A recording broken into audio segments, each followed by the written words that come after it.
Hello and welcome to the Monday, November 4th, 2024 meeting of the Wayzata Planning Commission. I hereby call this meeting to order. My name is Larissa Stockton and I'm the chair of the commission, and I have a few words to share about how this evening's meeting will proceed. First, the hybrid meeting information. We have meeting ID 874-3313-5133, passcode 648828. Members of the public may attend this Planning Commission meeting in person or watch and listen remotely by viewing the meeting on Channel 8 WCTV and the city's website at wayzata.org/WCTV. Public comment during the public forum and or public hearing portions of the meeting may be provided in person at the meeting in advance or by logging into the Zoom call, raising your hand during the public hearing. When your name is called in the meeting, you will be seen and heard in our council chambers and the cable channel. You'll be asked to unmute, and then you may begin your comment. All public comments must include your full name and address. The city encourages comments or questions about items on the agenda, and when possible, requests that you submit them in advance by emailing publiccomment@wayzata.org, calling city staff at 952-404-5323, or mailing Wayzata City Hall at 600 Rice Street East, Wayzata, Minnesota, 55391. Attention, public comment. Wonderful. Next, we'd like to take the roll call. Planners Weber? Thank you, Chair. Vice Chair Planton? Here. Commissioner Schwalbe? Here. Chair Stockton? Here. Commissioner Elg? Here. Commissioner Cameron? Here. And Commissioner Severson. Here. Wonderful, thank you. We can move on to item 3, which is the approval of the agenda.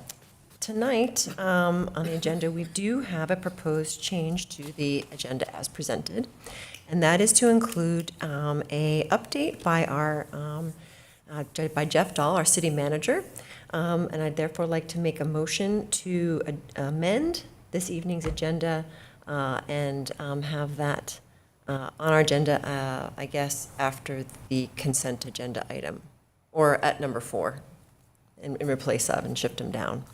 May I have a motion to make that approval? So moved. Thank you. May I have a second? Second. It's a tie.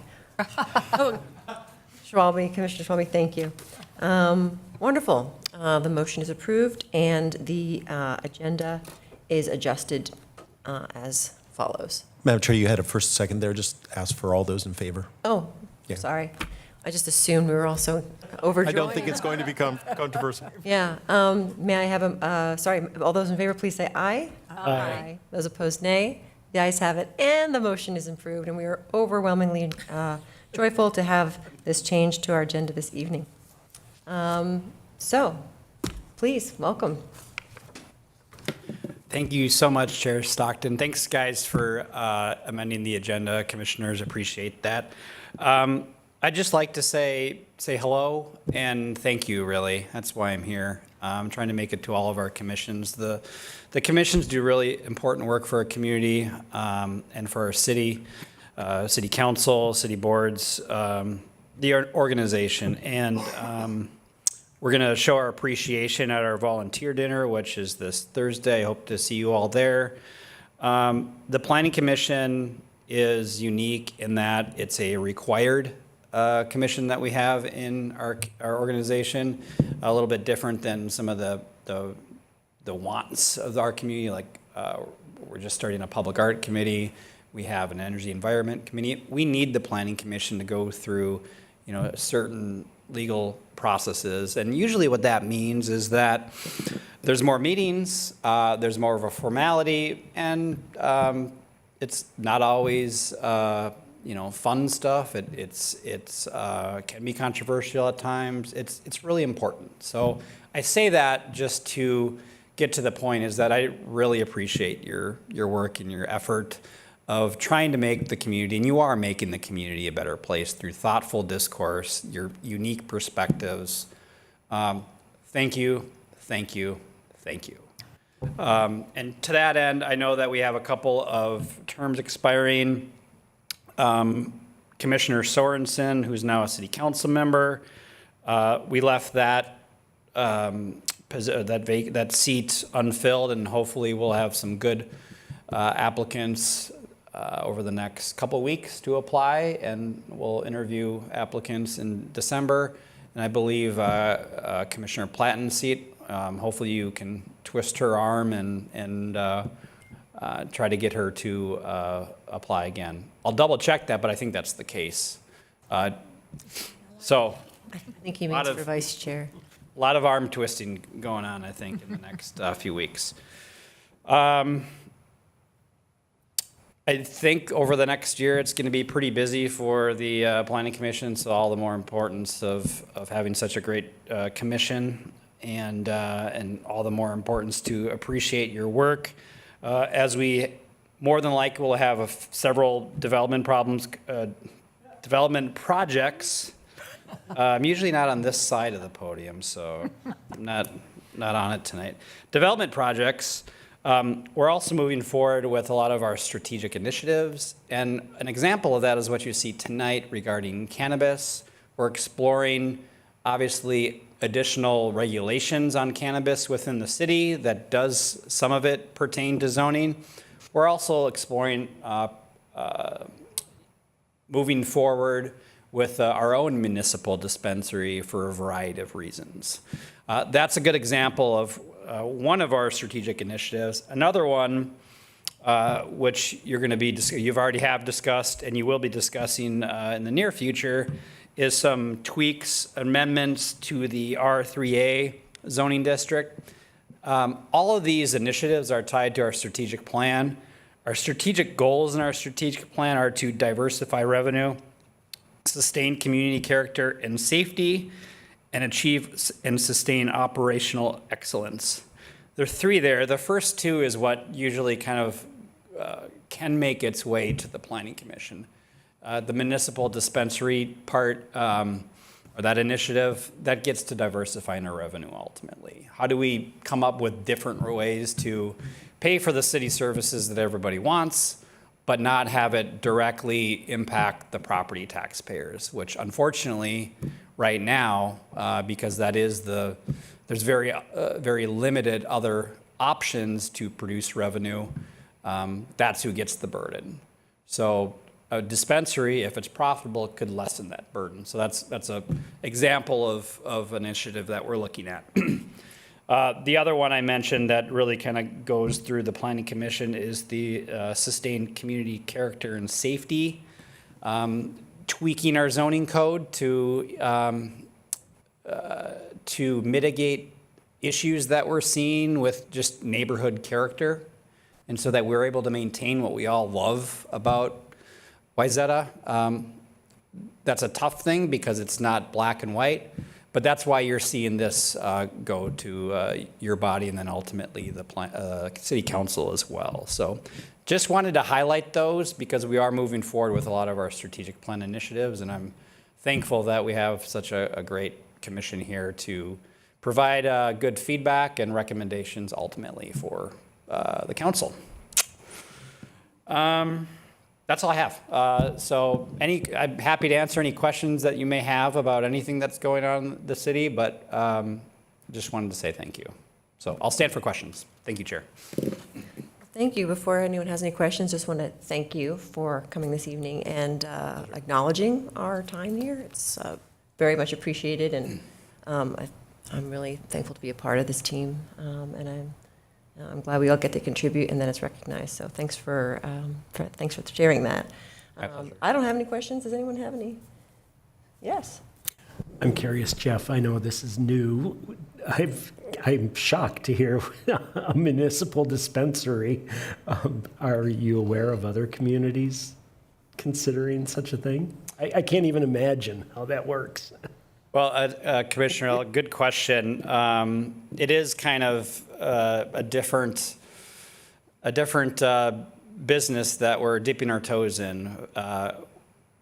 And Minnesota is really the only state that is allowing cities to do it. So there's no other really great examples throughout the country.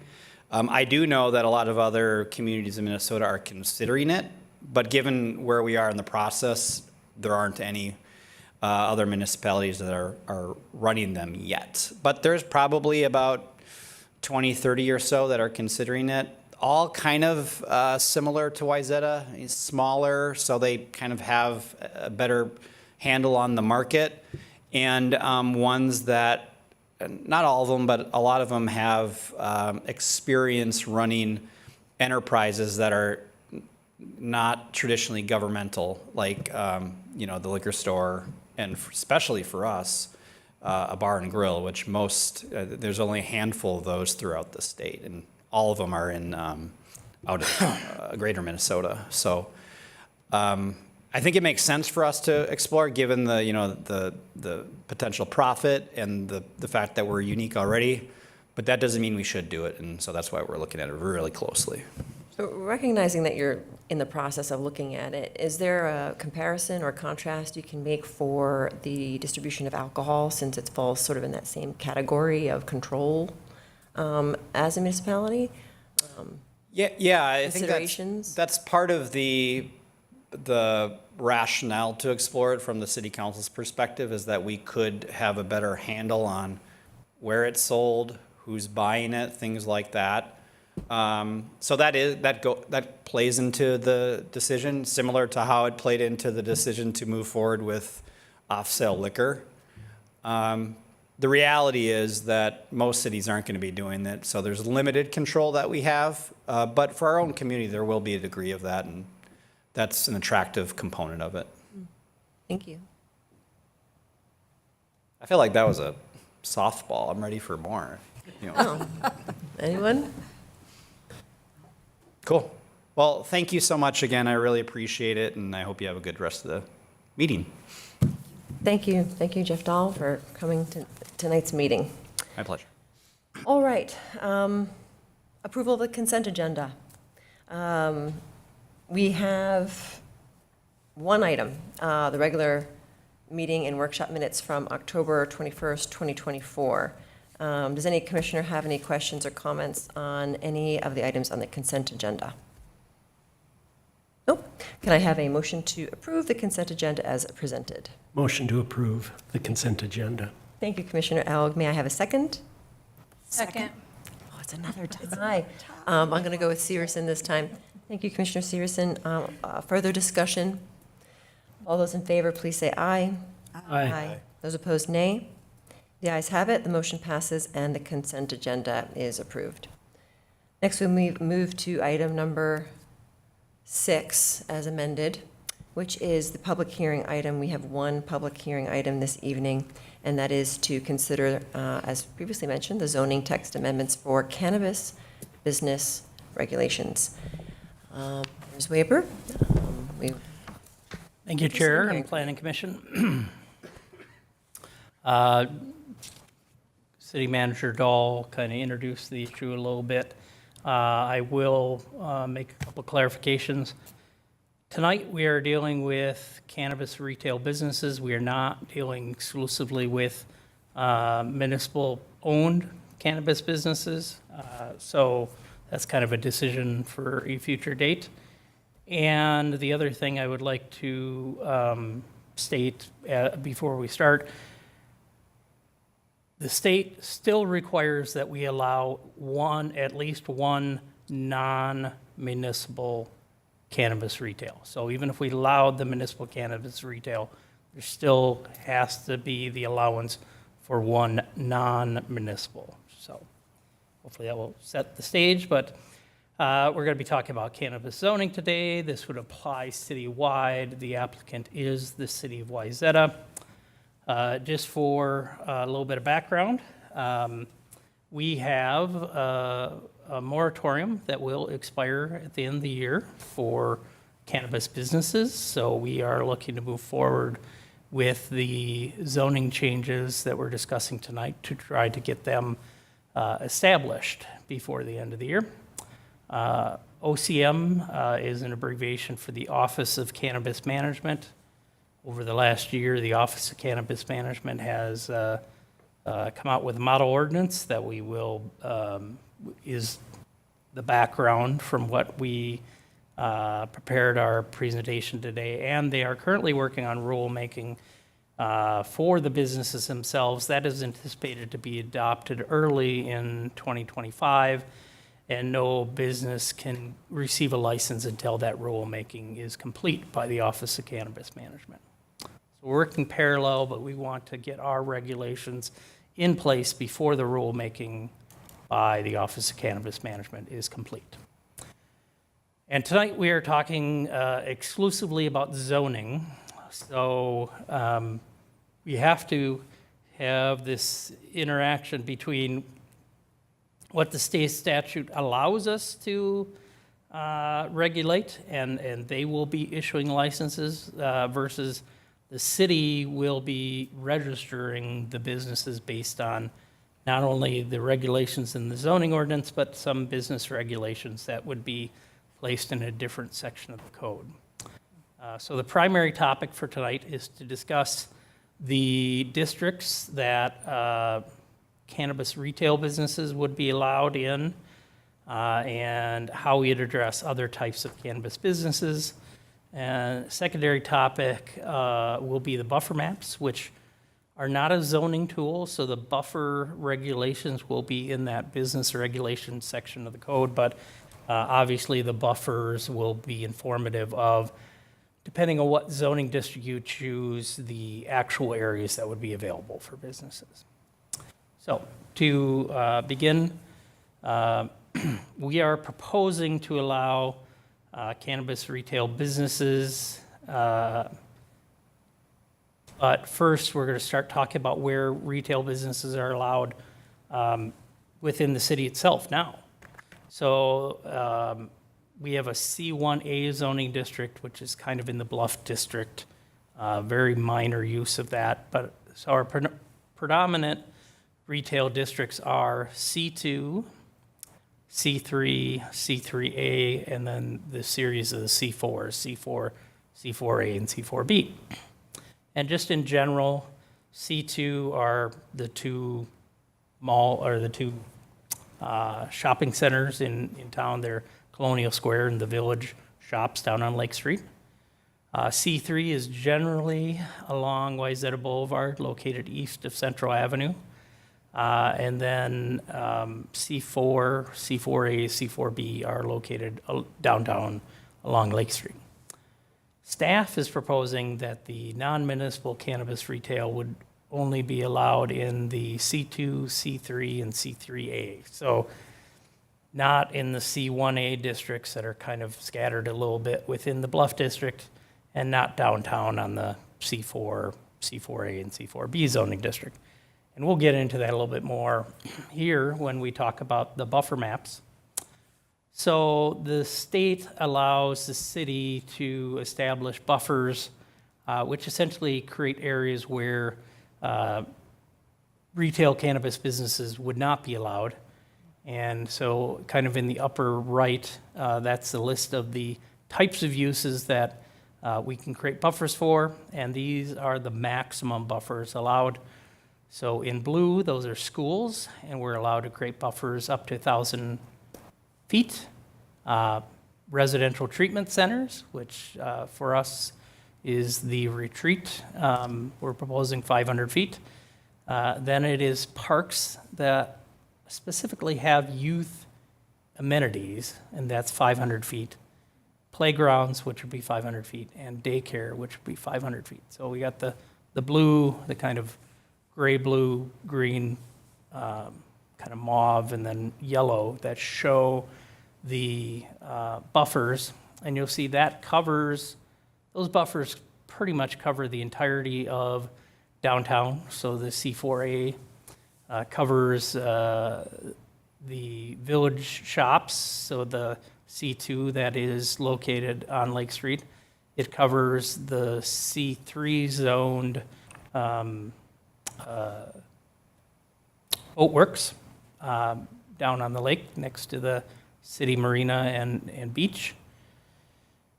And so on Wayzata Boulevard, the biggest setback is the retreat, that residential treatment facility. And I have a couple of caveats there. We did have a work session with the the city council, and we discussed the Big Woods and Heritage Park, which are along Wayzata Boulevard. And those two parks don't have amenities that are aimed at children, so those we did not create the buffers because the state statute is addressing parks that have youth amenities. So really on Wayzata Boulevard, the biggest buffer there is the retreat. So you can see kind of the pinkish color is the C2, that's Colonial Square. The retreat does creep into some of that area. We have then the C3 basically on the south side of Wayzata Boulevard. And my next slide, I'll show that even the retreat does creep into some of those buildings that, even though it doesn't cover the whole parcel, kind of eliminates the buildings on those parcels from potentially being the businesses. So where we are is the former gas station and the dry cleaner, or the dry cleaner photographic shop there located just east of Central Avenue. That is Zone C3, so that's possibly a location. You see the western half of Colonial Square. So essentially the Lunds and Byerlys and that strip of shops along the far east side, those two locations would not allow with this proposed buffer map cannabis businesses, but you have where is currently the TCF and the Brugger's and Noodles, and then basically the shops that are kind of on the north side of Colonial Square with this buffer map would allow those businesses. On the south side of Wayzata Boulevard, there would be the medical building next to Heritage Park, the strip area where BMO Bank and a couple other businesses are located, where the U.S. Bank is located.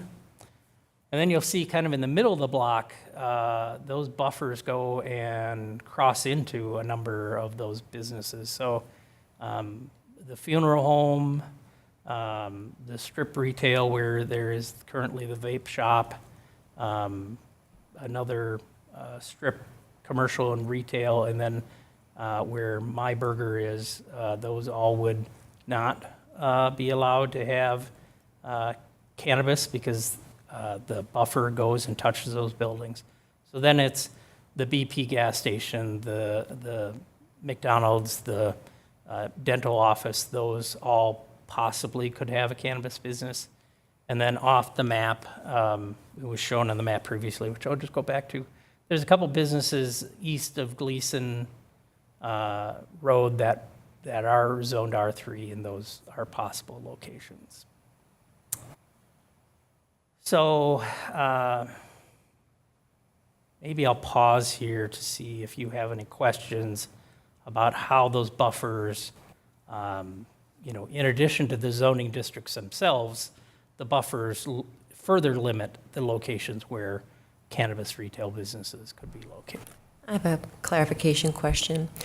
With regards to the buffer zone establishment, the city has a recommended approach to how it creates buffers or a discretionary one? I guess the city's discretion is they could go with smaller buffers than what are listed here. They can't go with larger buffers. State statute sets these buffers that are listed there as the maximum buffer. I guess the one I would say is the retreat is treated a little differently than the others, that the retreat on this map is shown from basically the footprint of the building, where the other buffers are from the edge of the parcel line. So the city's flexibility is we could choose smaller buffers, and we have this, the state doesn't define where to measure the buffer from, so we have some latitude from the building, from the youth activity facility in the parks, from the from the parcel boundary. So our discretion is we could have buffers less than what's shown, But not more? but not more. Are there minimum buffers? Or Nope. could it be zero? It could be 0. Okay. Yes. Chair, just a point of clarification. Planners Weaver, are the maps you're showing the maximums, or are they the staff recommended lesser amounts? The amounts shown, those numbers shown are the maximum allowed by the state. The only flexibility we've added is we are measuring the treatment facility from the footprint of the building instead of the parcel line. But those numbers listed on that legend are the maximums allowed by the state. Understand that on what the list is on the right there as we're looking at it. The actual buffers shown on your maps, this one and the previous one, reflect the numbers that are in that table? That's correct. Gotcha. So buffers only go smaller from here, if at all? Yep, that's correct. Can I ask a question? Yes. Do these have any impact on anything else? Is this like liquor licenses, or is there any other, this is just simply OCM requirements? No, the only thing we haven't implemented, and I'll state the reason why, is you could actually implement a buffer from another cannabis retail business. But since we're below 12,500 people, we only have to allow one business. So there's no second business to buffer. Should we come at a future time and we wish to add municipal cannabis retail businesses, we could choose when we review that potential zoning amendment if we wanted to add a buffer from another cannabis retail business at that time. But we're not currently proposing that just because we're only required to have one in our community. Didn't you say earlier that the state requires us to have one non-municipal as well? Commissioner Cameron, you are correct. The state requires that we have one non-municipal cannabis retail business.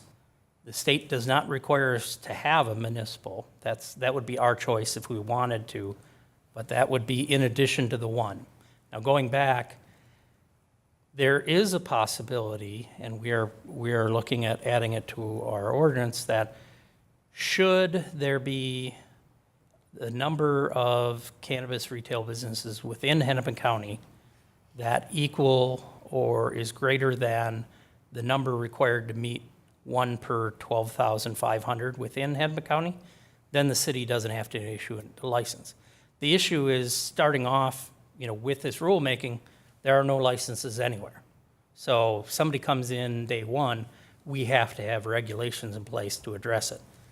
Should somebody choose not to come to Wayzata initially, Hennepin County hits that limit, then somebody comes in, we could say, nope, the county's fulfilled its obligation. We're not going to consider any until such time that, some businesses close and that number drops below that threshold.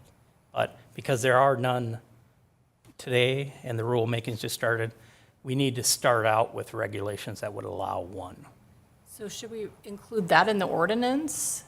And then would you want to include a buffer zone against if we did do a municipal cannabis dispensary, that there is that language in there versus coming back again? So this is the difference between the zoning ordinance and the business regulations. Okay. And the state statute has given us some guidance on that.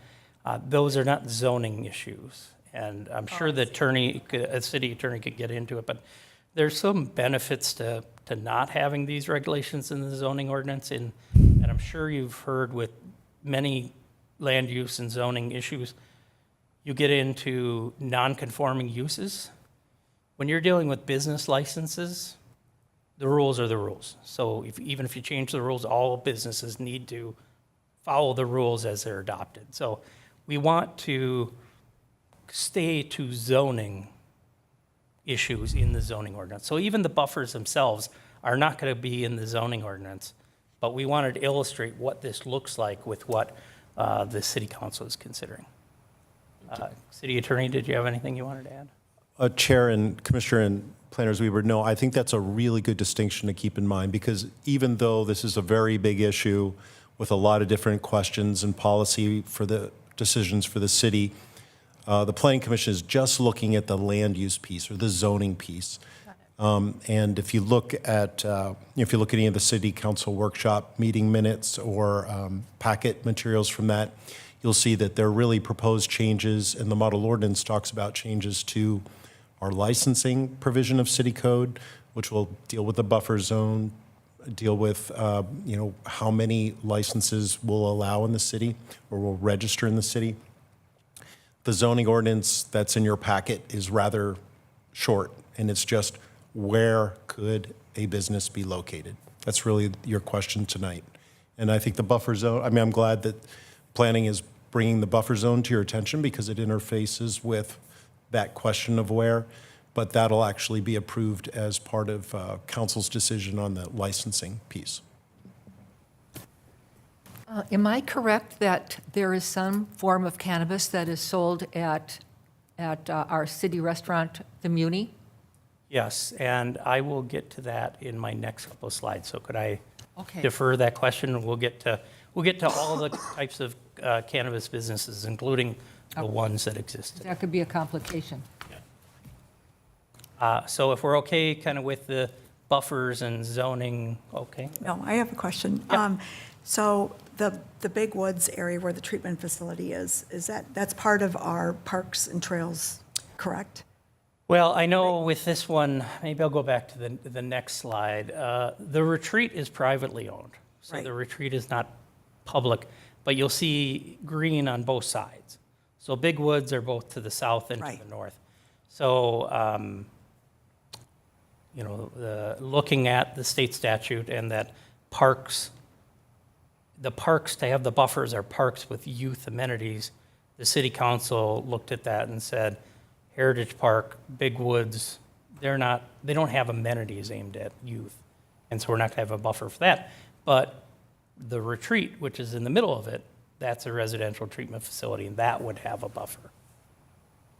Is there a reason why we wouldn't treat this like our other parks? Even though there isn't a physical amenity for children, we encourage, maple syrup tapping and everything. What would this buffer zone look like if we did not do it from the footprint of the treatment facility, but the property that is a park and an amenity for families to go to? Well, we had a previous map that we showed the council, but it would go into the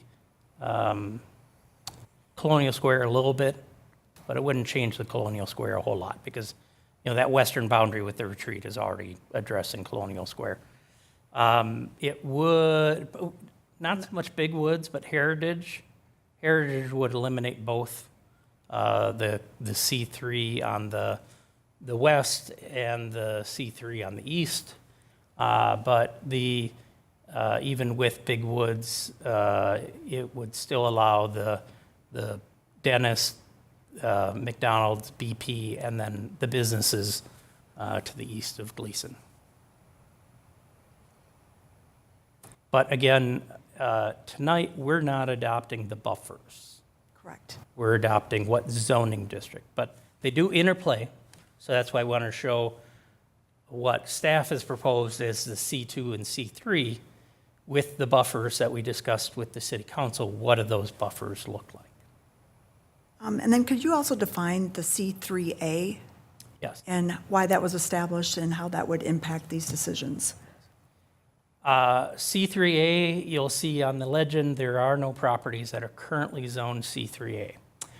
But we did adopt C3A when we did our zoning task force, and then we did some zoning updates in 2022. We did that in anticipation of the Wayzata corridor study. Now, it may end up being that the R3A, might not have much difference and, we may never use it, but we anticipated in the discussion of the Wayzata corridor study that if you remember, one of the questions we asked was, would it be appropriate along Wayzata Boulevard to be more than 3 stories? we wanted a zoning district that we could say, okay, this one would allow more than 3 stories, but the existing R3 wouldn't. And so we have that zoning district in our code, but there are no properties within the city of Wayzata that currently is zoned that. And the way the zoning district is described in our zoning ordinance, there isn't any benefit for anybody to request that zoning at this time.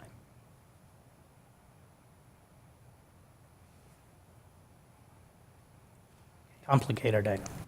Yeah, that is a bit complicated. Shall we proceed and see, did you, yeah, and then we'll come back to, I'm sure we'll have more questions. Absolutely.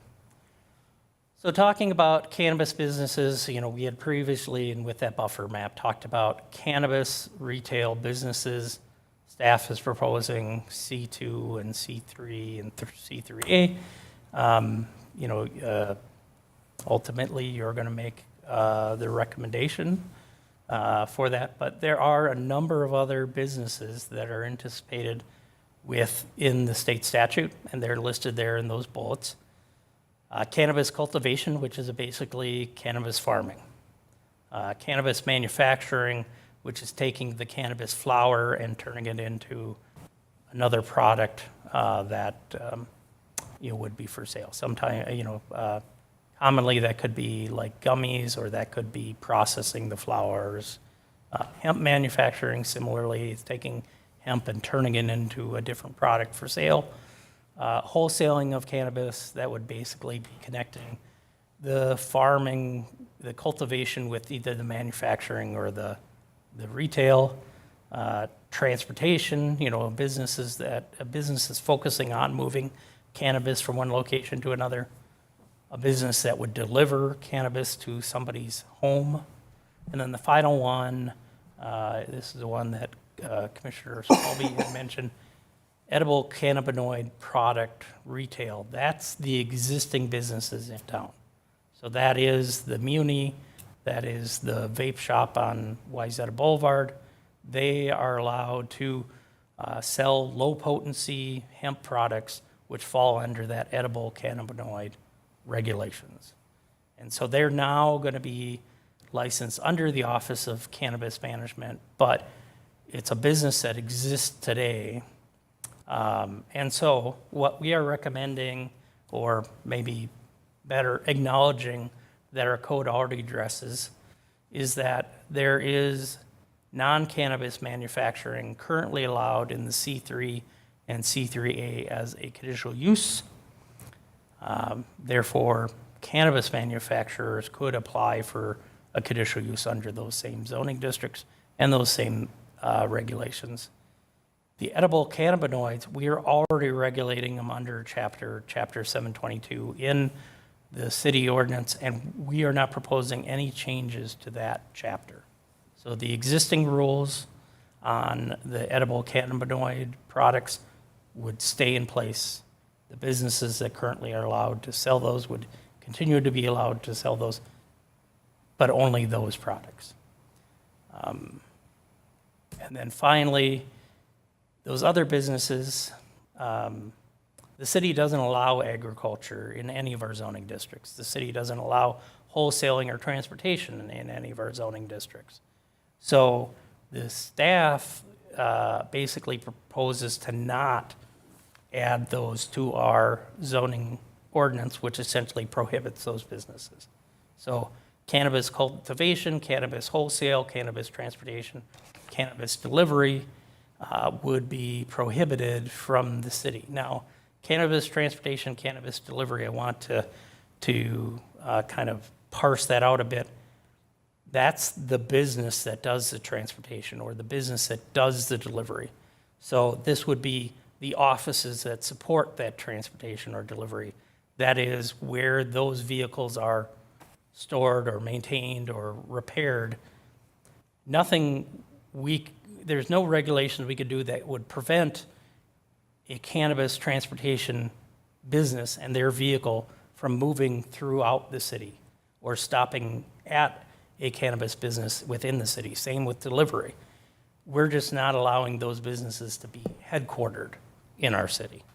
But that doesn't mean that transportation or delivery wouldn't occur within the city. We can't prohibit the delivery.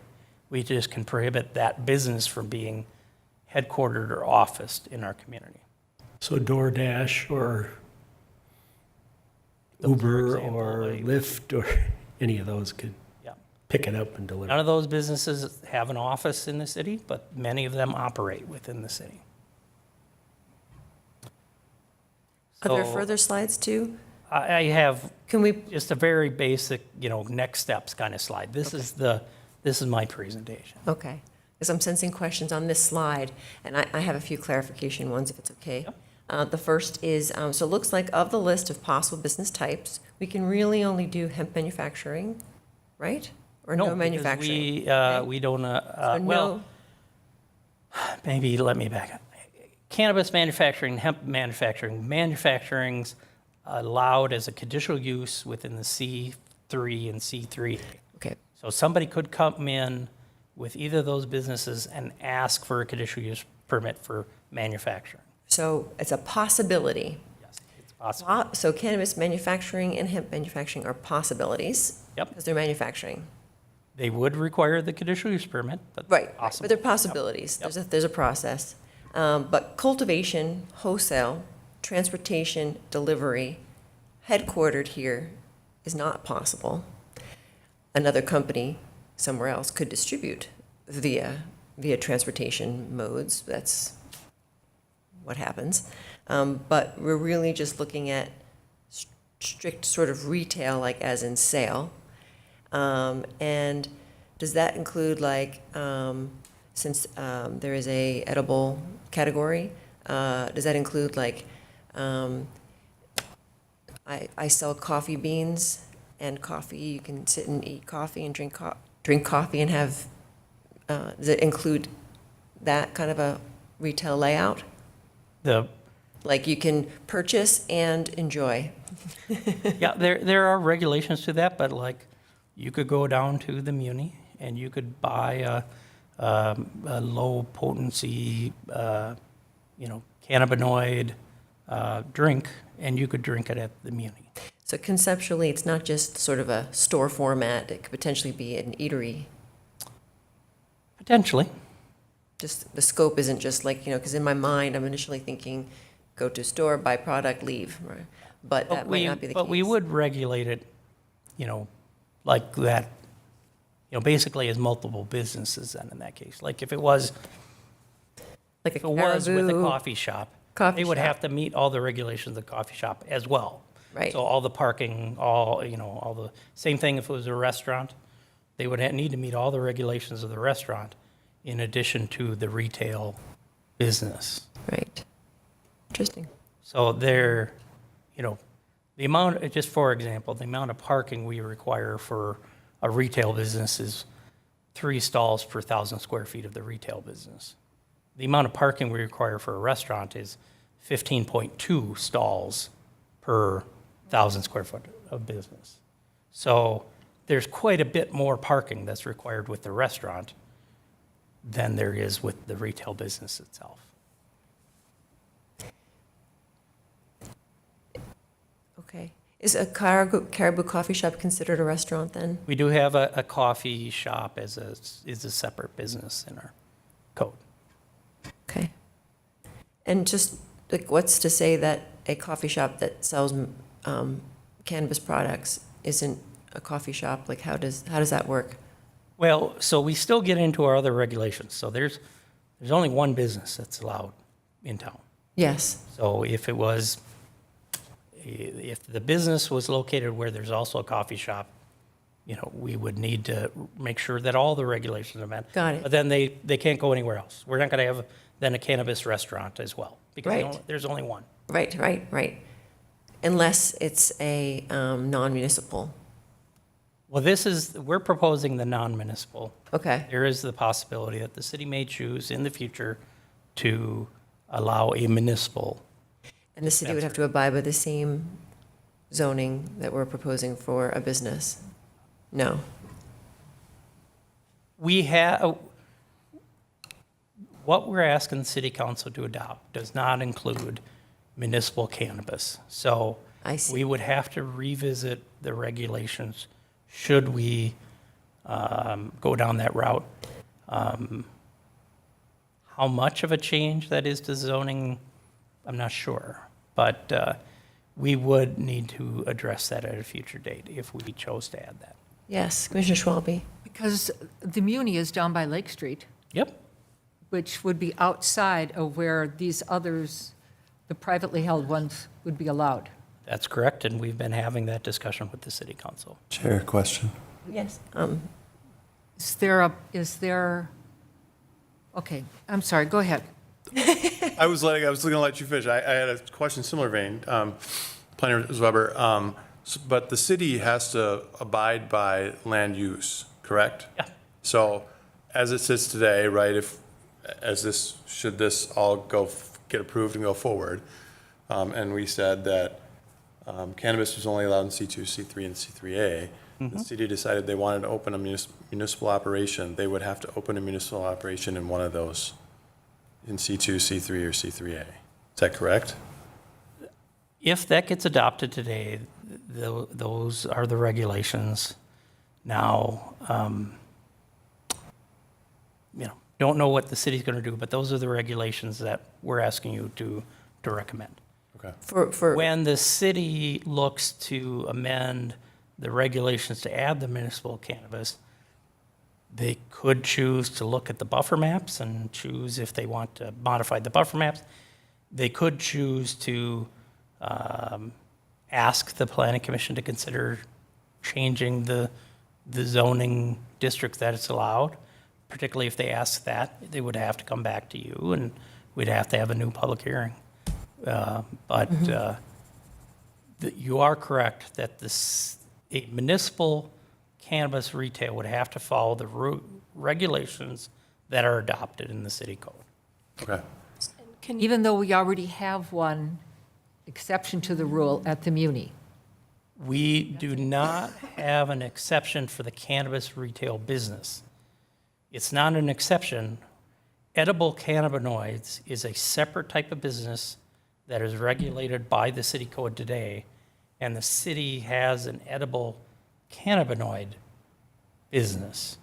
Which is They different. do not have a municipal cannabis retail business. Is it mostly the difference between what's edible and what's the other ways of delivery? Not only, it has to do with the potency. The statute dealing with the edible cannabinoids and the low potency hemp is that they're at a low level that do not cause intoxication. I'm sure people will argue about that, but there's a level in which those products can be. Cannabis retail businesses are much higher potency than those products. Oh, thank you. That's good clarification. Well, I was just going to ask so the city, would they be able to come back and ask for a variance? Can you give a variance on this, or does it actually have to change, you have to change city code? There is, a state statute says you cannot get a use variance. Okay. You can get a variance for setback, you can get a variance for height, but you can't get a variance to allow a use that isn't otherwise allowed in that zoning district. Thank you.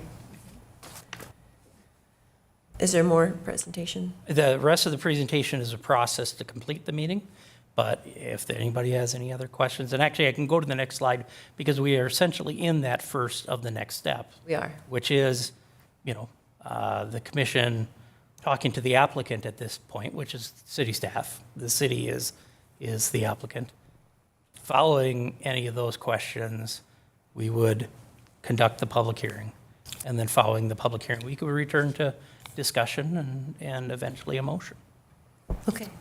I have one, I have a summation type thing where see if I'm summarizing it correctly, and you can tell me if I'm doing so.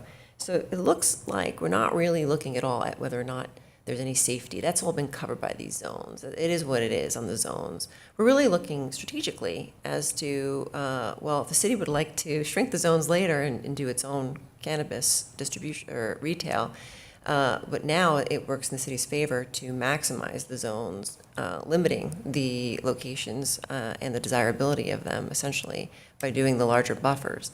And also, it pushes the sales, the retail of the product further away from our highest density public access area, which is Lake Street.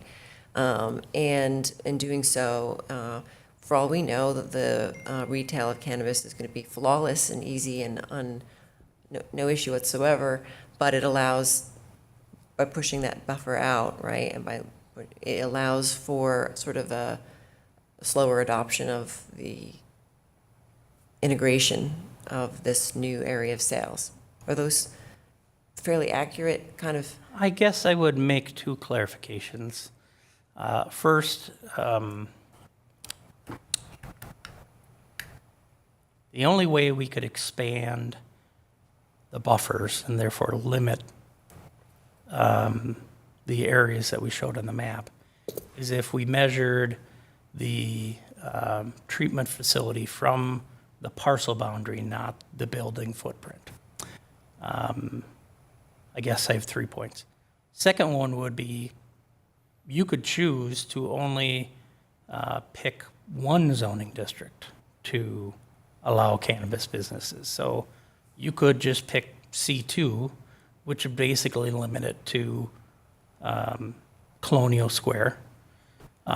You could choose it only to be C3, which essentially would be, the gas station, dry cleaner, the medical building and the two banks, and then kind of the dental, McDonald's and BP.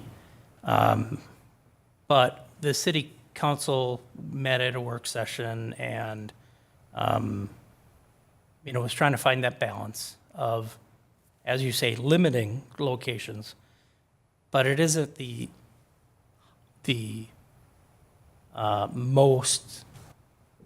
most restrictive limitations that the It isn't the statute most. could afford us. So there could be more, but, okay. And then I'm your sorry. last statement, we didn't address speed in any way. The state statute requires that should we get an application for registration, we need to respond to the Office of Cannabis Management within 30 days. So those are completely separate. Chair, if I can clarify, I thought you said that these numbers on this slide were the maximum barriers, They are the maximum number of feet. maximum number of feet. But how, the statute is silent on where you begin that measure. Oh, border or building perimeter. Yeah. That's helpful clarification, yeah. So another question, are you suggesting that the city council in their work session said it's in the city's best interest to maintain the maximum? No, that was me. Well, that's what I wanted to clarify, was that you or did the city, why are we seeing these numbers? Is it because that's what's established as the maximum by the state, or is that what the council in their workshop suggested they'd like to see? There was no consensus, meaning all council members did not agree, but the majority felt that this part of the corridor on Wayzata Boulevard made sense with that there needs to be a reasonable buffer from the retreat. And so basically directed us, how do you come up with a reasonable buffer from the retreat that still allows locations, more than one location along Wayzata Boulevard? But again, only one business is allowed. That's what But I, it just allows kind of a free market on choice of where to locate. Right. So we could actually walk away establishing smaller buffers, Yeah. Yes, you could. Well, which would I'm create sorry if I could address more it. spaces. The city could. Yes, The buffers is the jurisdiction of the city council, yes. not the zoning or the planning commission, but the city could choose that, yes. Okay. Okay. Question, Yes. another one, sorry. So in the proposed ordinance that's included in the packet tonight, Yep. the amendment amends city zoning ordinance to say retail sales cannabis. That underlined section right there at the bottom of the screen.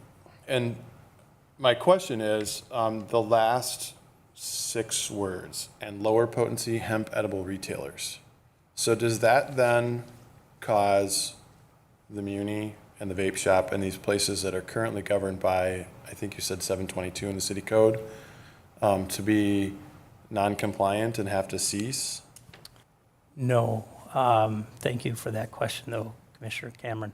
What this is stating is basically this could be co-located with an existing business that deals with medical marijuana or an existing business that has low potency hemp eligible retailers. This is the definition. So this states that if you have one of those other businesses that are licensed by the Office of Cannabis Management, this could be on top of that. Gotcha, okay. But when we look at our zoning districts and our buffer map, as we stated, like with the Muni, that wouldn't be able to overlap. And even if we looked again at the buffer map, where there's the current vape shop that has some edible cannabinoids, they would be in the buffer of the retreat. They wouldn't be allowed to have the retail business located there too. But this is the language from the model ordinance, and, to the specific sections you're talking about, it's to state openly that can be in combination with those other businesses that are currently licensed. Okay. More questions? Yeah, Yes. I have a question. Since, I guess, cannabis is still illegal at the federal level, and it's a cash-only business, is this after it's regulated at a federal level, or is it going to remain a cash-only business in Wayzata, in Minnesota? I apologize, but you're outside my expertise there.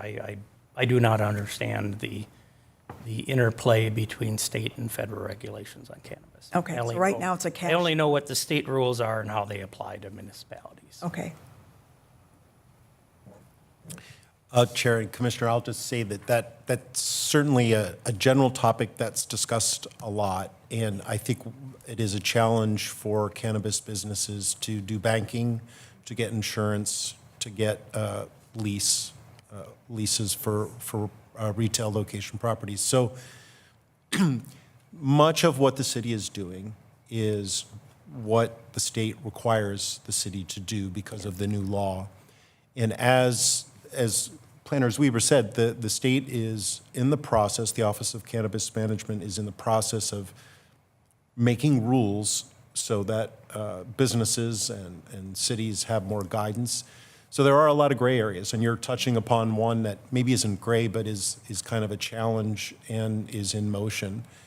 And a lot of what you're doing, what the council is doing, is we want to be ready come January 2025, when the moratorium lifts. We want to make sure we have regulations in place so that if someone comes to us with a license from the state, we tell them, well, here's where you can and cannot locate in the city. And I would say that's really the primary question for you tonight. When you look at this draft ordinance that staff has prepared, when you consider everything, I think a lot of what the staff presentation has provided you with is a larger context of what's going on for the city, but it should really inform your decision, okay, we have to allow it somewhere. And to Planner Weber's earlier comments, council was sort of wrestling with that balance. So where in the city does it make the most sense, given the buffers that the state allows us to do? I mean, we can't limit it to, one zone with no rentable property. I mean, you have to reasonably have some places where these businesses could locate. And so some of it is a balancing thing. I'm going way beyond your question. Commissioner Planton, but those are some things I wanted to mention anyway, so. Yeah, I think it's just challenging to imagine what it is and then the implications that could be. So to then understand what a zone it's appropriate for, depending on a sliding scale of what the buffers are and the intention of the buffers. If the intention, I'm sorry, I'm moving into discussion, but if the intention of the buffers is for protection, which sounds like it is, then they should never change. Like, right? Chair, can I make a clarifying point just based on some of the items I was hearing in the discussion earlier? Yes, thank you. The buffers, as I understand it, and based on my attendance at the council workshop as well, are not being set up with the idea of going back and revising them later necessarily. And I think a big part of that is that, when you consider, the feasibility studies that the city has looked at, particularly in regards to the municipal cannabis issue, the Muni is pretty full at this point in terms of what can be within that building. There's a fully operating liquor store, there's a fully operating restaurant, and adding more space for a dispensary, which would require some space because there's security requirements and parking required, and you would impact things like the Muni's loading zone. Actually adding a dispensary at that spot is not particularly feasible.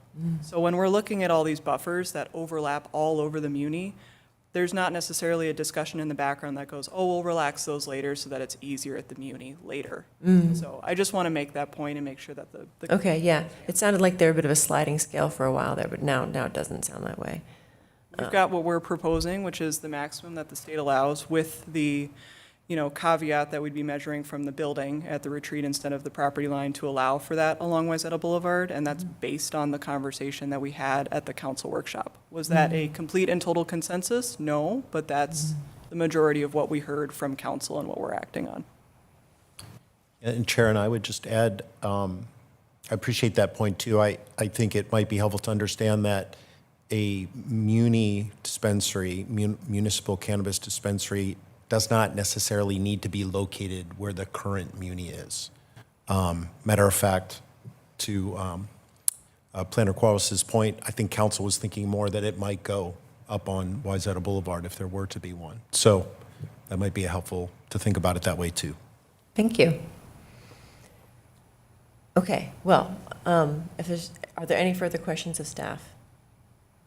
We just want to, I think we've beaten this to death, but we did have 2 public comments that came in, so I just want to confirm for the record that we do not have an option here. Right. So I think that's something that we want to make sure the public, our community understands that we're not wrestling with whether or not we want to do this. We really don't have an option. If I could maybe respond to that. We don't have an option. We have a hope. We have a hope that there will be enough businesses and enough other communities in Hennepin County that when somebody applies in Wayzata, the county's full. Until that happens, we have to be ready.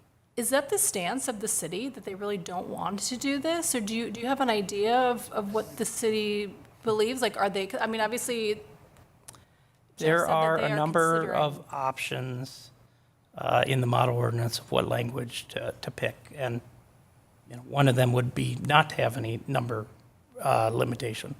One of them is to just limit the number to our population. And then there's a third, and you could choose you could choose the last 2 if you want, which is what the council gave us direction of, adding, but if the county has enough to fulfill the requirement of 1 per 12,500 within the county, the city no longer has to issue any registration. So then who would make that decision and at what point? When would we decide that that's the decision? Chair and Commissioner, I would say that this is what the city is studying right now. So all of this is in process. The city hasn't made any decisions with respect to the muni, but the city does need to pursue these regulations because that is what's required unless and until the county meets that threshold that Planners Weaver talked about. So I think the way I would answer your question is say the city wants to be prepared for that contingency where at least one retailer needs to locate here and where that retailer should go. So Most of those decisions are in the process of being studied. Council will ultimately make those decisions. The decision for the Planning Commission, like I said earlier, is if the city needs to locate a non-municipal retail business in the city, where should it go? And if the city wants to operate a municipal cannabis business in the city, where should it go? Okay, thank you. We should probably open the public hearing Yes. before we get into. Yeah. Yes, Chair, if there are no more questions for staff. Okay, so are there, I'm sorry, did I cut anyone off or any more questions? Okay, thank you for the presentation. At this time, I'd like to open the public hearing. I lost my page.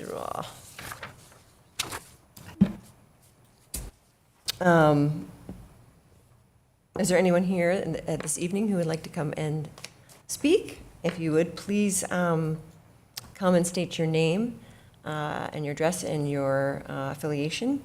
I didn't open the public hearing officially, did I? I'm now opening the public hearing. Sorry for my premature walk-up. So my name's Adam Hoffman, grew up in Wayzata, and I own, with my brother, Sweet Leaves, which is a edible cannabinoid premier dispensary in the North Loop. Feel free to look us up. I have a question about the buffer zone that you mentioned between a non-municipal dispensary and a municipal dispensary. What is that buffer zone that you could put in place? Or did I understand that? No, that's okay. I would have to look up what we could put in place, but we're not proposing one right now. Okay. Having a buffer between cannabis businesses. Yeah, the only reason I asked was, I guess, Jeff Dahl first said basically the intentions is to really upkeep and maintain the city aesthetic and feel, and I believe very highly in that. So what I was just thinking while looking at the zoning requirements, if the city were to open up a city dispensary by picking the correct zoning position, it could push out additional non-municipal dispensaries, which the city would then have much more control in maintaining how the product is distributed, how the city maintains the feel and flow of product. So just something to keep in mind when thinking about where to put and choose the zoning district appropriately. So I didn't know if there was an action. If I may, Chair, Yes, please. public hearings are not typically an open discussion between city staff and the person giving the public hearing. You are addressing the planning commission. We are taking down the questions and we will address them when the public hearing is closed. Sure. Cool. Okay. Are there any other questions from the audience here? Great. Do we have anyone on Zoom? No, Chair, we do not. All right, wonderful. If that's it, then I'm going to close the public hearing. Okay. I think we have a moment for further questions. If not, we can move into discussion. We have had a lot, unless there is another one. We could also address the Yes. questions raised at the Yes. Are there any further questions? No. Let's start talking. Yes. I'm sorry if I could. The last question that was raised by the person at the public hearing, I think there's a lot going on here. Yes. The city council is only looking to allow one retail, non-municipal retail business. So we're not looking for buffers between retail businesses because we're only looking at one. So we're only considering where a business is allowed. We're not considering where the next business after that. Right.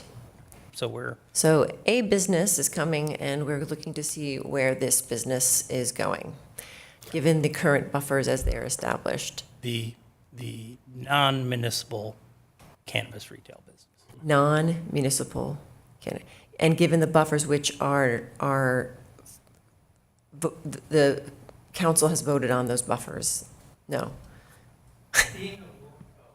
Because I would have a discussion on buffers. Yes, Chair, if we're allowed to. the buffers that were presented by staff are staff's best attempt at this point to create what council has indicated they would be interested in, namely pushing those buffers out close to the max, but also allowing enough possible locations along Wayzata Boulevard.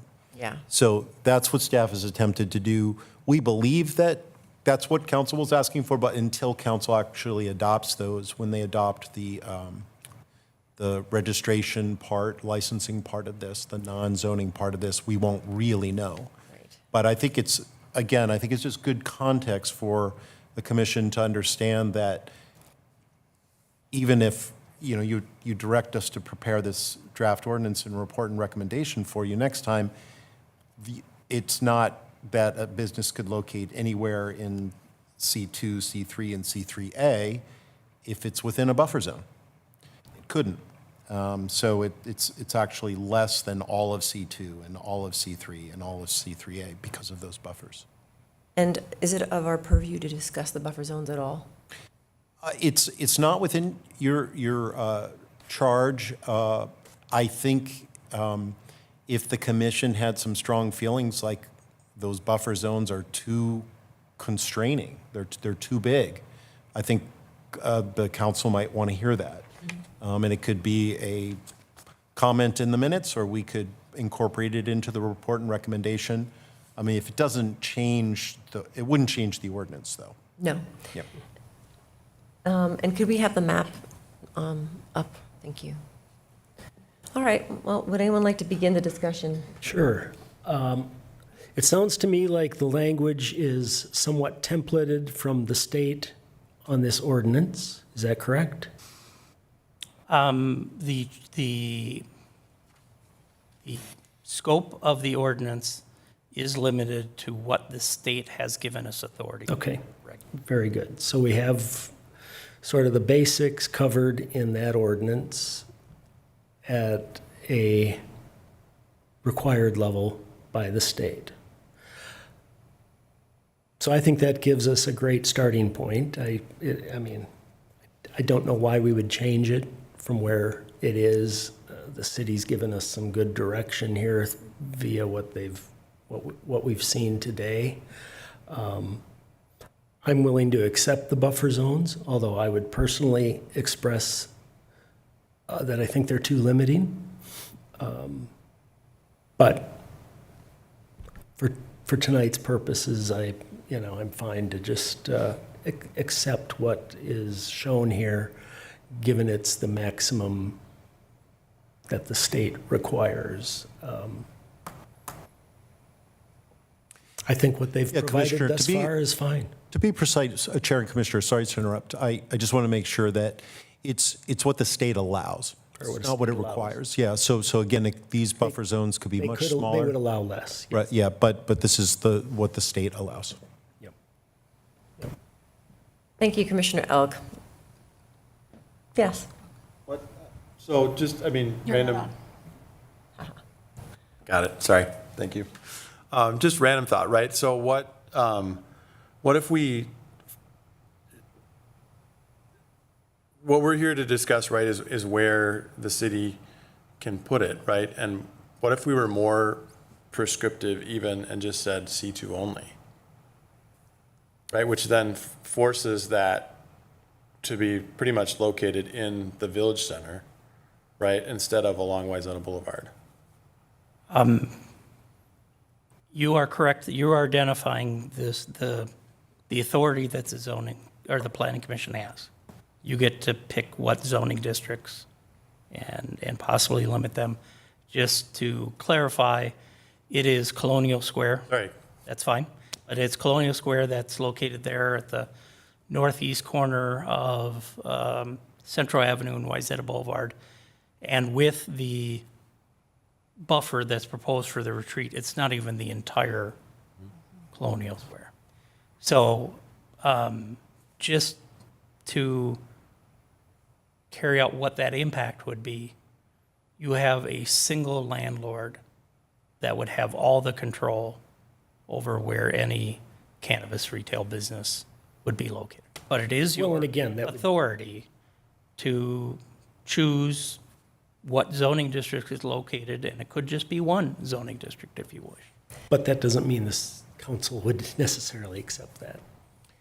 Well, that's correct, Chair and Commissioners. I mean, you want to make a recommendation to council what zones, I mean, to put this all another way, you're making a recommendation to council via this draft ordinance and your report and recommendation, what zones you think it should be permitted in, given the fact that council will probably adopt the buffers that you've been shown. So, yes, so I would agree with Planners Weber. That's exactly what you could recommend. I think be good for us to hear some rationales as to why you think that, because we would want to put that in the report and recommendation.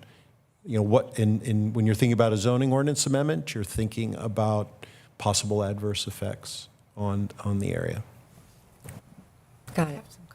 Yes, Commissioner Schwalbe. So having read all this and heard the presentation tonight, it seems to me that the city and city council has gone to great lengths to think this through and figure out what would be workable for the city of Wayzata. And not wanting to second guess them on anything, I think they've done a great job. And I would think that C2, C3, and C3A are acceptable, particularly given that we have big buffers, that it gives at least some options. So I would go along with what they're wanting. Why are we not seeing the rest of C3? Would that be under consideration? It's really focused here. Is that because it's not usable? I think it's because of Uh, buffers. The only other Chair, if I may, the only other C3 zoned parcel is the Boatworks, and that one is completely enveloped by buffers. The other ones are on the east side off the map, primarily because the large one is the Lexus dealership. Lexus, mm-hmm. And then the other two are, one is a dealership, and then the other is a series of office buildings that you actually looked at for a PUD amendment a couple of months ago at Wayzata Oh, Office okay. Park. And they have not expressed any interest in cannabis retail at this time, but could be on the table for them in the future if they wanted it. But we should be really looking at it, right? I mean, it's possible. It's just one of those parcels that there's really no buffer that would ever touch it. So if you wanted to exclude that parcel for some reason, you would have to look at removing C3. And not from an exclusionary perspective, but one of the objectives is to make it possible to distribute. So whether it's not on the map where it doesn't appear possible, but who knows? Chair, if I could, it is on this map. Right. That's not, We just did this map to try to overlay where the buildings are actually located. And if we would have done it at a scale that would have included those three properties, we wouldn't be able to see where the buffer and the map. So we're not intentionally trying to warp where things are located. We're trying to add some detail on where the retreat buffer falls on some of these parts. so this is a buffer-focused map, but the other map is actually all the possibilities. That's all the possibilities, right? That's helpful, thank you. All right. I would just say, Commissioner Schwalbe, you said that much more eloquently than I did, so I agree. Yeah. Further thoughts?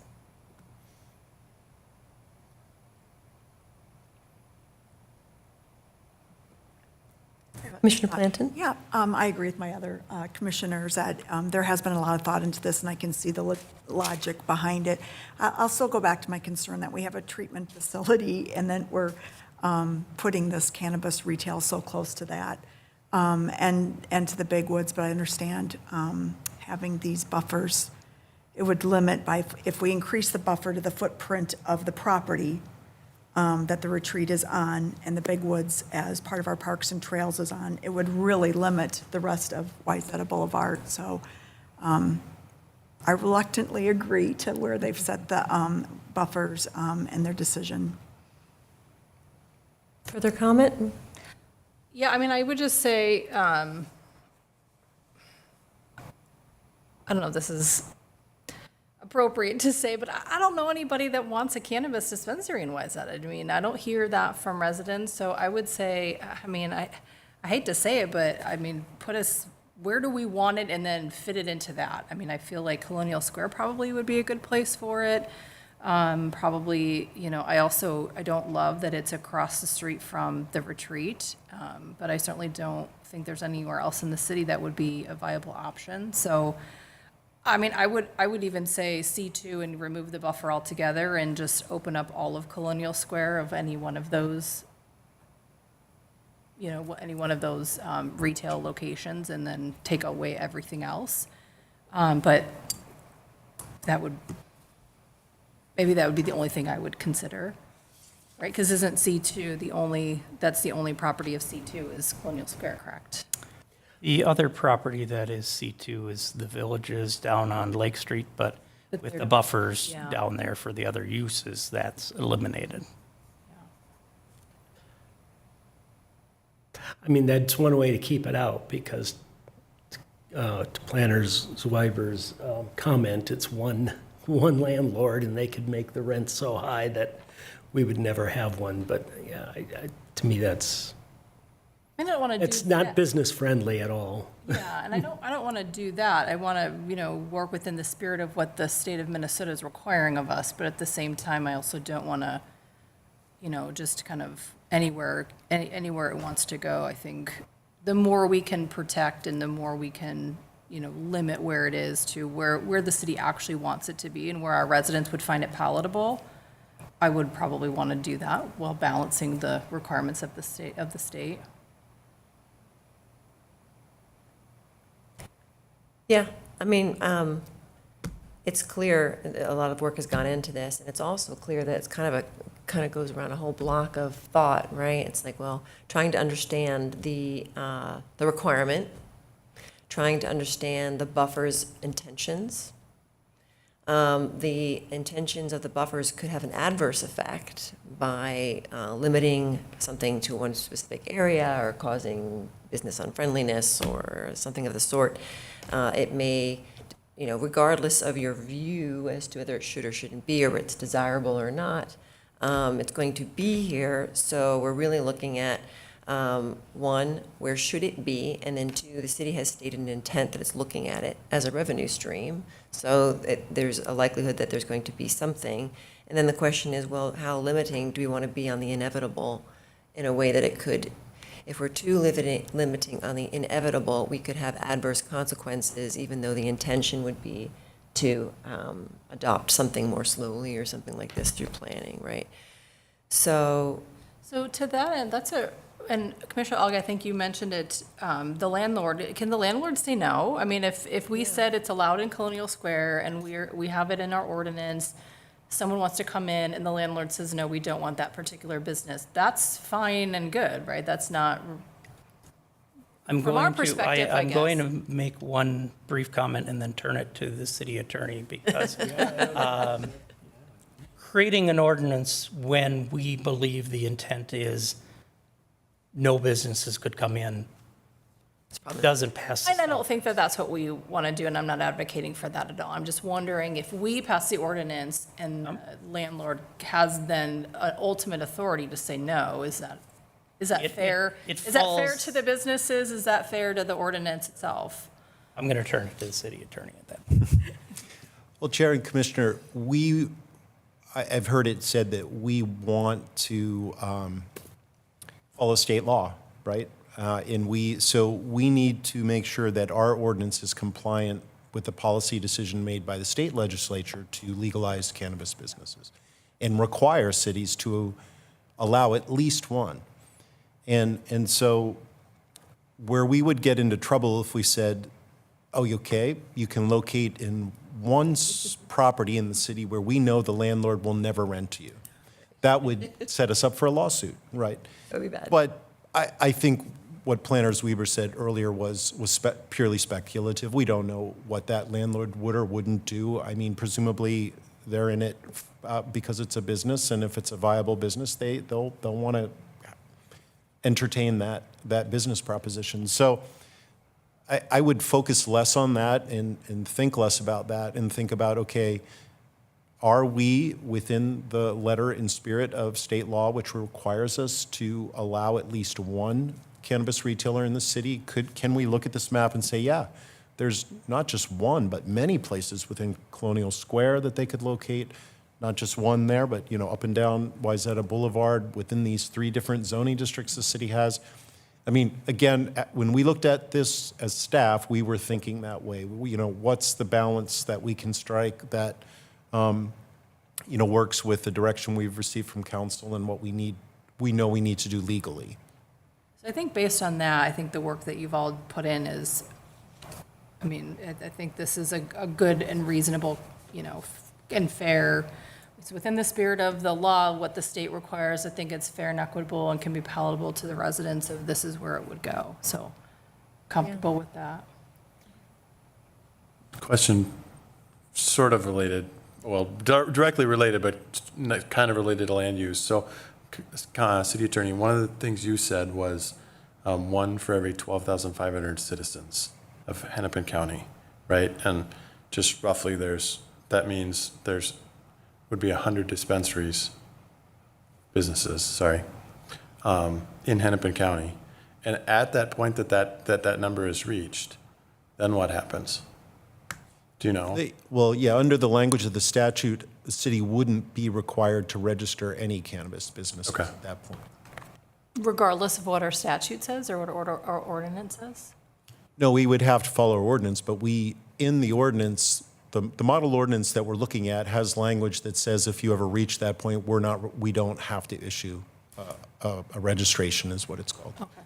Yeah, but I think it's we're a highly desirable place to be. People are coming here. The city has made its intention. So that's why I think we're all looking at it so closely. No, in our staff's advice is that the city should absolutely adopt regulations and be Yes. prepared. The thing we don't want to do is have absolutely no regulations Right. and have 10 businesses that want to locate anywhere in the city and work.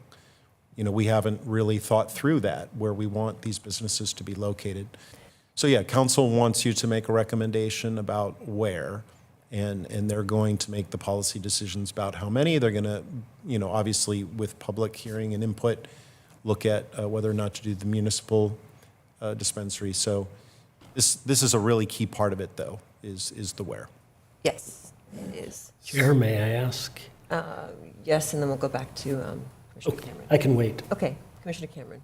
No, just so, one of the things we're talking about from decisions that council gets to make, right? So going back to the whole notion of buffers, right? Council gets to set the buffers. Is that correct?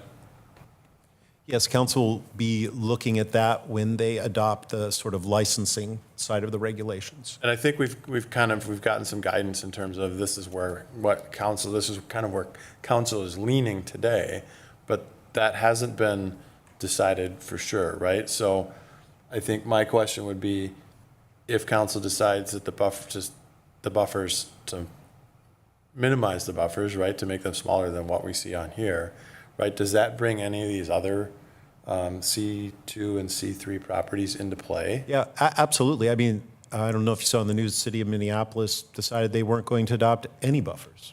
So council could make that decision. We don't hear that from them now, so I don't anticipate that. But yeah, it's possible, and I think planning staff can probably point out the other areas. But basically anything that's C2, C2, C3, and C3A and C4 could be potentially a business if there were no buffers at all. Okay.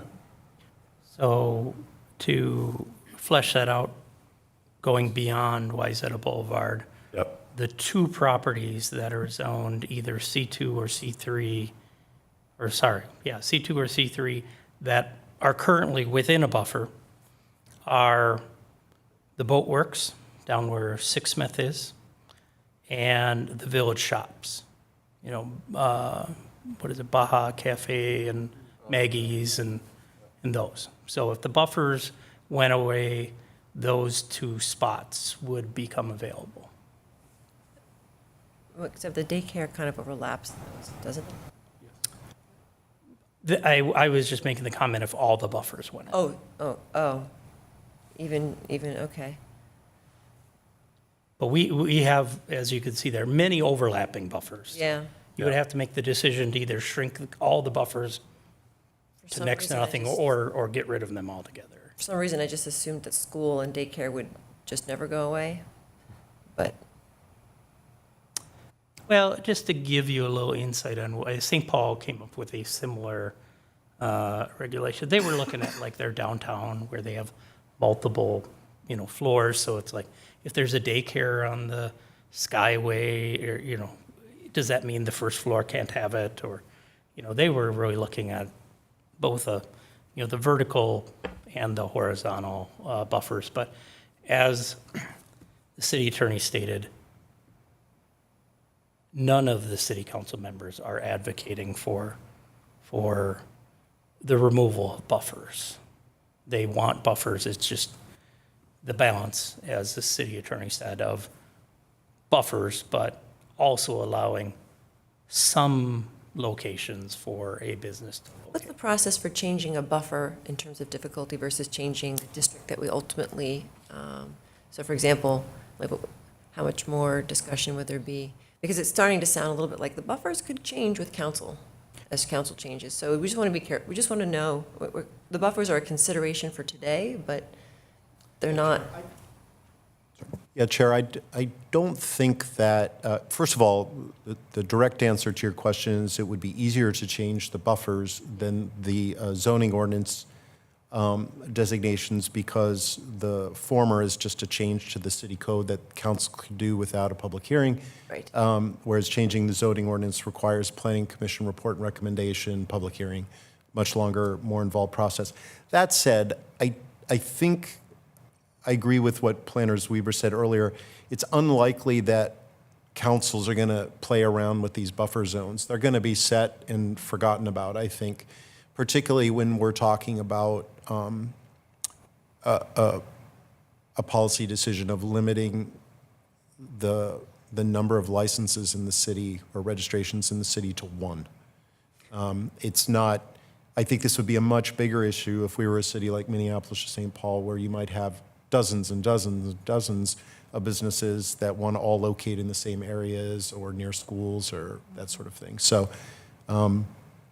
my sense is that once these buffers are set, they won't change often, if at all.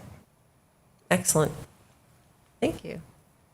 Well, I mean, I think we have consensus on this, and I think it's a really helpful presentation. Thank you for taking on a myriad of deep questions, some of which we don't have the answer to, and we're hypothesizing, but it is really helpful to kind of understand the possibilities in a new venture, and feel very confident with our consensus and decision this evening. So on that note, would anyone like to make a motion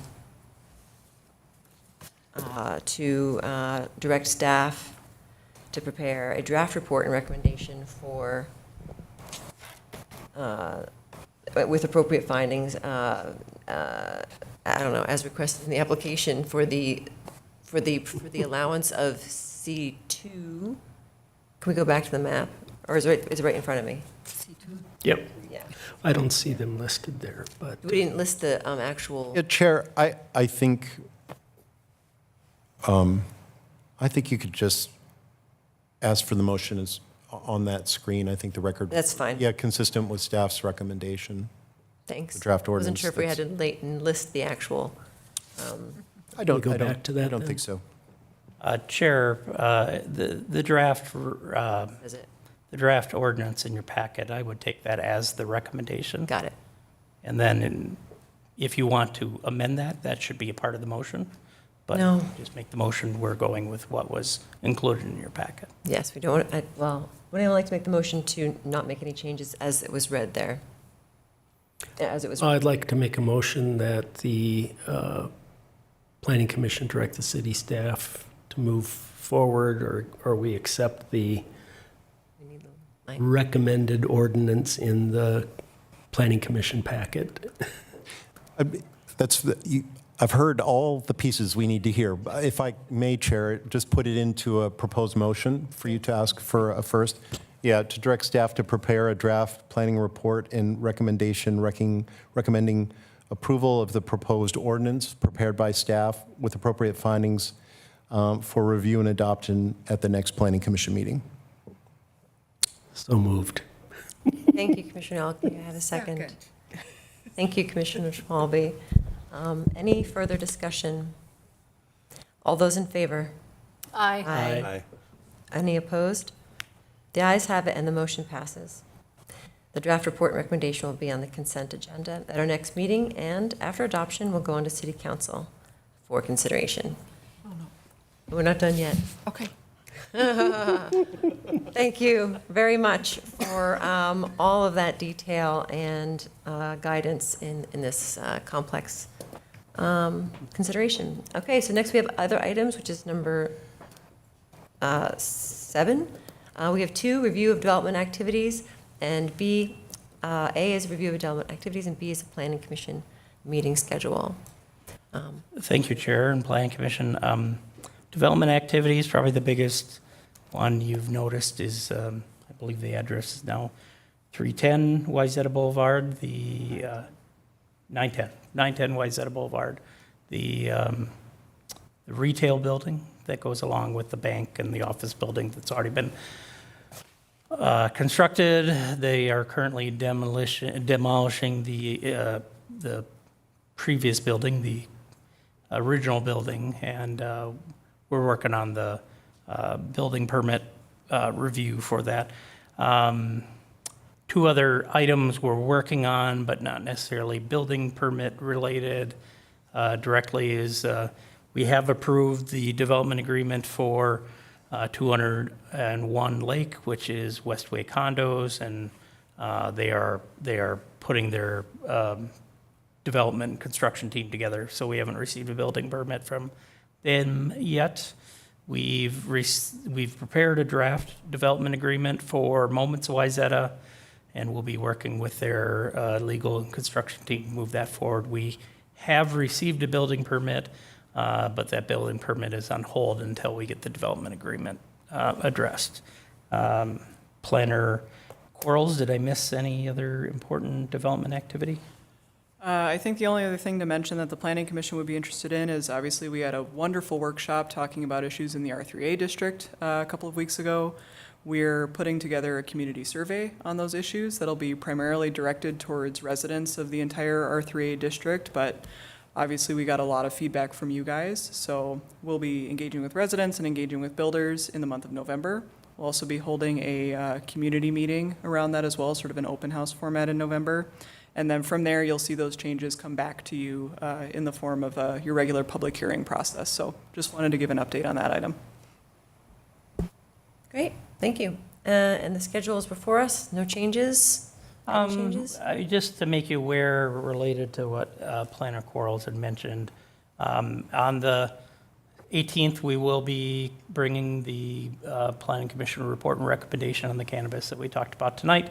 In all likelihood, we may be conducting one of those public meetings before the Planning Commission.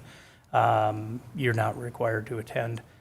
Because of that schedule and the Thanksgiving holiday, we probably wouldn't have the proposed regulations or the proposed ordinance in time for the December 2nd meeting.